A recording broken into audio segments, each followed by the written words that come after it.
ये जगह सिर्फ हमारे पुरखों का ही न्याय स्थल नहीं है, ये जगह है हमारे प्रजा का विश्वास स्थल। यहाँ पर किसी से सच उगलवाने के लिए भगवत गीता पर हाथ नहीं रखवाया जाता है। अपनी चप्पल निकालकर धरती पर पांव रखकर कहो, धरती माता को साक्षी मानकर उसे सच माना जाएगा। धर्मपीठ पर मालिक बैठ गए हैं, कोई समस्या है तो बताओ। नमस्ते मालिक, मैं शास्त्री जी के यहाँ नौकरी करने वाले एक नौकर का बेटा हूँ सरकार। मेरा नाम रामकृष्ण है। मैं शास्त्री जी की लड़की राजलक्ष्मी से प्यार करता हूँ और मैंने उसके साथ शादी करने का फैसला किया है सरकार। नहीं, ये झूठ बोल रहा है।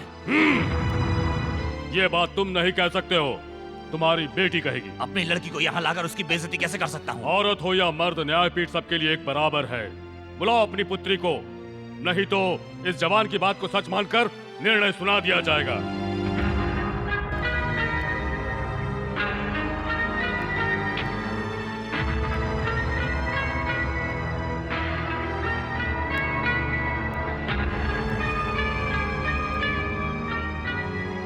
क्यों बेटी, तुम इस लड़के से प्रेम करती हो?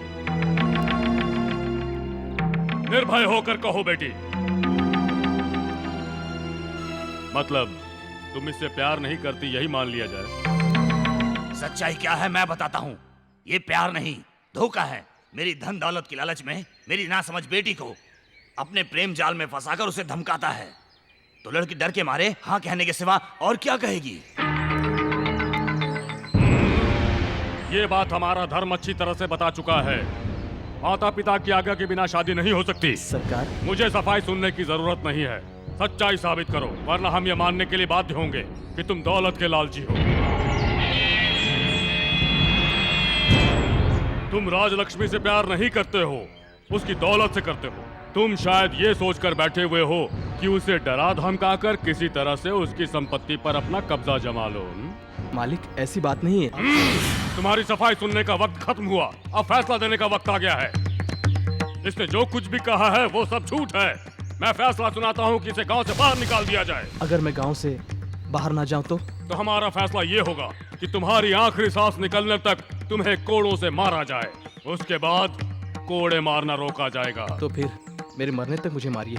मतलब तुम साबित करना चाहते तुम्हारा प्यार सच्चा है? मालिक, राजलक्ष्मी मेरी जिंदगी है, उसके बगैर मैं जी नहीं सकता। आपके न्याय स्थल पे अगर मुझे इंसाफ नहीं मिला तो भगवान के दरबार में भी नहीं मिलेगा। आपके आगे मेरी जान हाजिर है।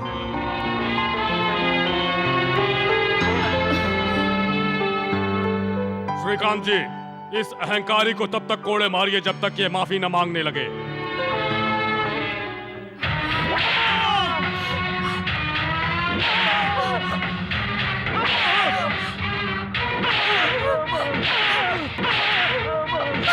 चाहिए इन्हें मत मारिए। भगवान के लिए इन्हें छोड़ दीजिए, हम एक दूसरे से बहुत प्यार करते हैं। इनके बदले आप मुझे मारिए, इन्हें छोड़ दीजिए। सुनो राजू, ये मेरा फैसला नहीं था, तुम्हारे प्यार को परखने की परीक्षा थी। पूरे गांव वालों के सामने सिद्ध करना चाहता था कि तुम्हारा प्यार सच्चा है या झूठा। तुम दोनों का प्यार बिल्कुल सच्चा है। मैं वादा करता हूँ कि कुलदेवी के सामने मैं तुम दोनों की शादी करवाऊंगा। आनंद भूपति जी, ये गवार लोग तरह तरह की तस्वीरें रखकर पूजा करते हैं, उनमें से आप भी एक भगवान हैं। आंखों से देखे बगैर कोई फैसला मत कीजिए। वादा किया है तो जान देने के लिए भी तैयार हूँ। दुश्मन अगर सामने आ जाए तो जान लेने के लिए भी तैयार हूँ।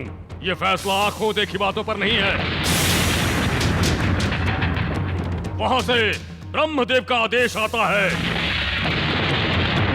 और यहाँ ये आनंद भूपति उसका पालन करता है। शांत हो जाइए। आनंद भूपति जी की आनंद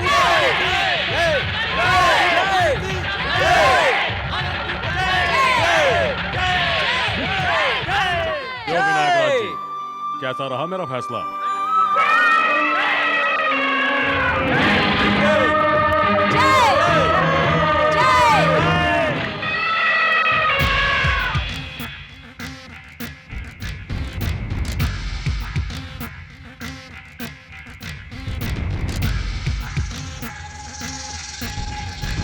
देखो जी, जो होना था वो हो गया है। वो दोनों भी पति पत्नी बन चुके हैं, अब कहीं भी जाकर जी लेंगे। उन्हें माफ कर दो जी।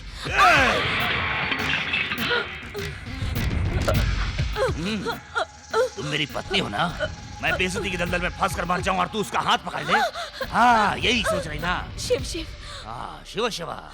मेरी एक बात से तुझे इतनी तकलीफ हुई और उसने एक नीच खानदान के लड़के से शादी कर ली। पुरखों से चली आई शास्त्री खानदान की इज्जत मिट्टी में मिला दी। मेरे दिल पर क्या गुजर रही है ये तुम क्या समझ पाओगे? हाँ, वो नीच कुल का सारे गांव के सामने मुझे ससुर कहेगा तो मैं सर उठाकर कैसे जी सकता हूँ? बताओ।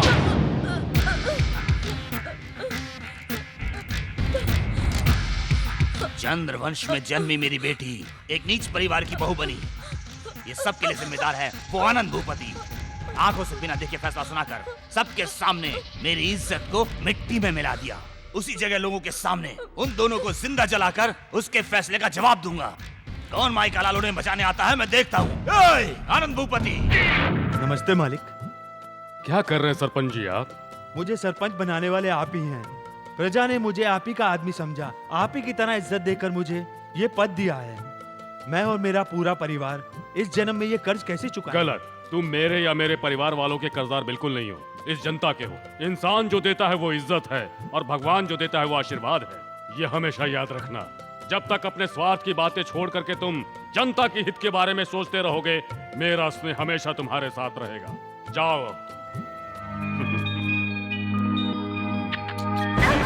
बचाओ! अरे कोई बचाओ! रुकिए सरकार, रुकिए रुकिए रुकिए सरकार। मेरा पति मेरे बच्चे को मुझसे छीन रहा है, इसे बचा लीजिए सरकार। सरकार मुझे छोड़कर किसी और के साथ घर बसाने जा रहा है। मालिक, मैं इस औरत के साथ और नहीं रहना चाहता। मुझे मेरे बच्चा दिला दीजिए सरकार। इसको किसी और ने पैदा नहीं किया, इस बच्चे को मैंने पैदा किया। इस पर किसी का हक नहीं है, इस पर सिर्फ मेरा हक है और ये बच्चे पर अपना हक जता रही है। मुझे बच्चा वापस दिलाइए मालिक। सरकार मुझे कोई धन दौलत नहीं चाहिए, वो जहाँ रहना चाहता है रह सकता है। मालिक मेरे जीने का सहारा मेरा ये बच्चा है। जब तक मैं जिंदा हूँ मैं लोगों के घरों में काम करके अपने बच्चे को पाल लूंगी। सरकार खामोश है, इसका मतलब यह हुआ कि ये बच्चा मेरा है। ला बच्चा मुझे दे। छोड़ छोड़ बच्चे को, बच्चे को छोड़ छोड़।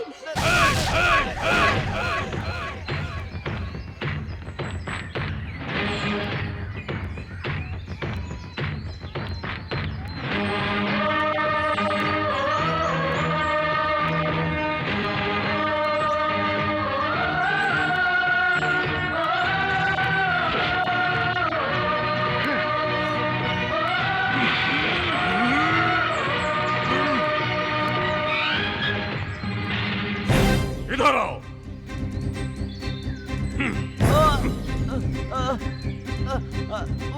अब इसको इसी तरह अपने पेट से बांधे हुए रथ के 10 चक्कर लगाओ। जाओ।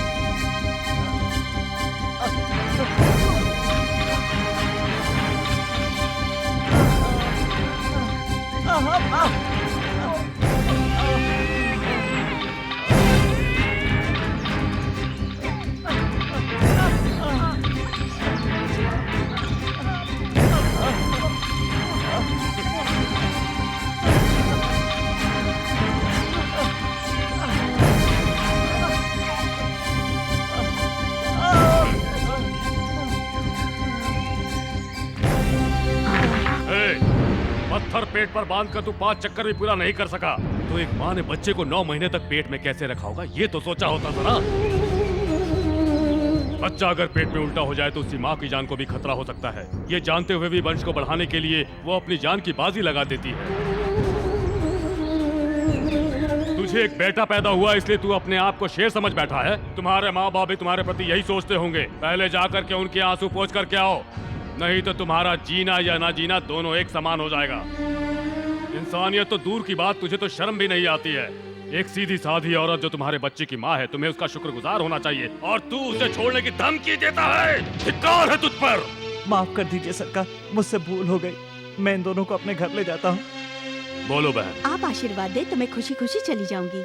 आशीर्वाद है, तुम दोनों हमेशा सुखी रहो। शुक्रिया मालिक।